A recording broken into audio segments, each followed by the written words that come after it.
नमस्कार दोस्तों, मैं भरत राठौड़ एक बार फिर से स्वागत करता हूं Ashma Rathore family YouTube channel में। दोस्तों, ये कहानी शुरू करने से पहले अगर आप चैनल को पहली बार देख रहे हो तो कृपया चैनल को सब्सक्राइब और वीडियो अच्छा लगे तो लाइक और दूसरों के साथ शेयर जरूर करें। शुरू करते ही ये कहानी एक समय की बात है। गुजरात के एक छोटे से गांव में एक निर्धन लड़का रहता था। उसके माता पिता नहीं थे। गांव में उसके पास आजीविका का कोई साधन नहीं था, परंतु वह बहुत बुद्धिमान था। अपने पिता से उसने काम की कई बातें सीखी थी। एक दिन उसके दिमाग में एक अद्भुत विचार आया। उसने शहर जाने की ठान ली। शहर जाकर उसने एक सस्ती सी दुकान किराए पर ले ली और दुकान के बाहर एक बोर्ड लगा दिया जिस पर लिखा था, बुद्धि का सौदागर, यहाँ बुद्धि बिकती है। लड़के की दुकान के आसपास फल, सब्जियां, कपड़े, जेवर, मेवे और रोजमर्रा की चीजों की कई दुकानें थीं। सारे दुकानदार उस लड़के की खिल्ली उड़ाते, भाई ये दुकान तो बड़े गजब की है, अब तो अक्ल भी बिकाऊ हो गई है। लड़का उनकी बातों की कोई परवाह नहीं करता था। वह दिन भर आते जाते ग्राहकों को आवाज लगाता रहता, आओ आओ, बुद्धि ले जाओ, एकदम खरी, सस्ती और उपयोगी, एक दाम, सही दाम, आओ साहब ले जाओ। लेकिन बहुत दिनों तक बुद्धि के सौदागर की दुकान पर कोई भी ग्राहक नहीं आया। एक दिन उसने दुकान बंद करने का निश्चय कर लिया। तभी एक धनी सेठ का मूर्ख लड़का उसकी दुकान की ओर से गुजरा। उसे समझ नहीं आया कि यह कैसी दुकान है, कोई फल या सब्जी होगी।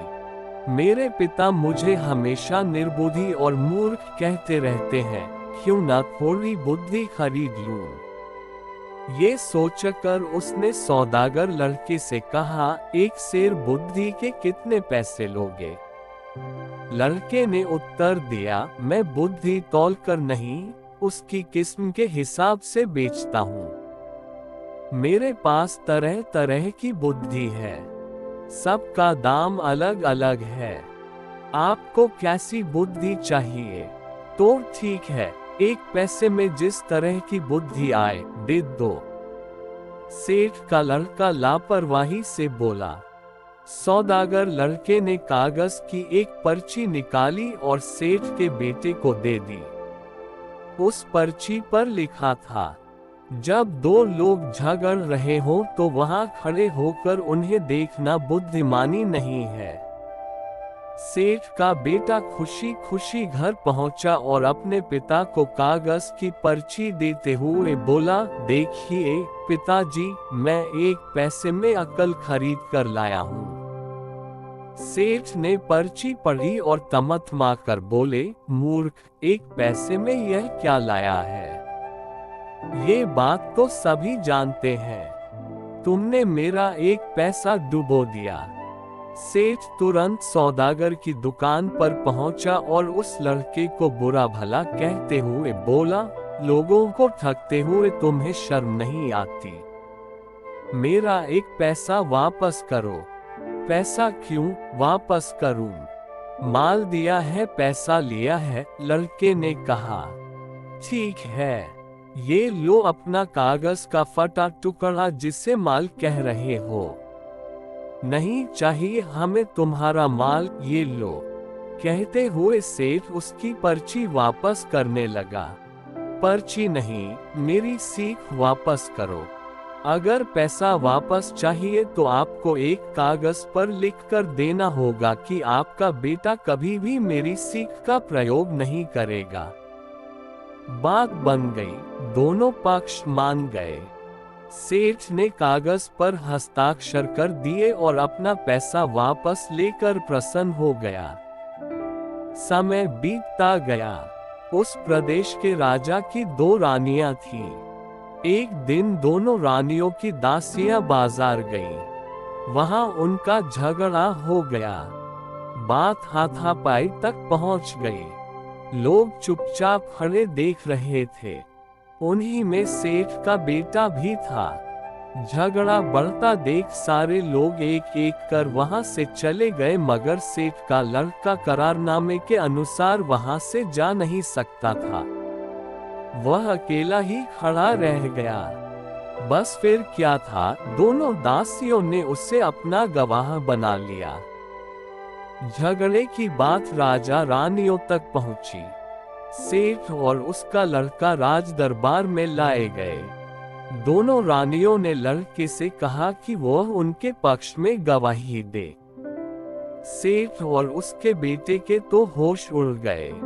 वे सहायता के लिए बुद्धि के सौदागर के पास पहुंचे। बोले, हमें किसी तरह बचा लीजिए, मैं 500 रुपए लूंगा। लड़के ने कहा, ठीक है, ये लो 500 रुपए। सेठ ने तुरंत 500 रुपए निकाल कर सौदागर को दे दिए।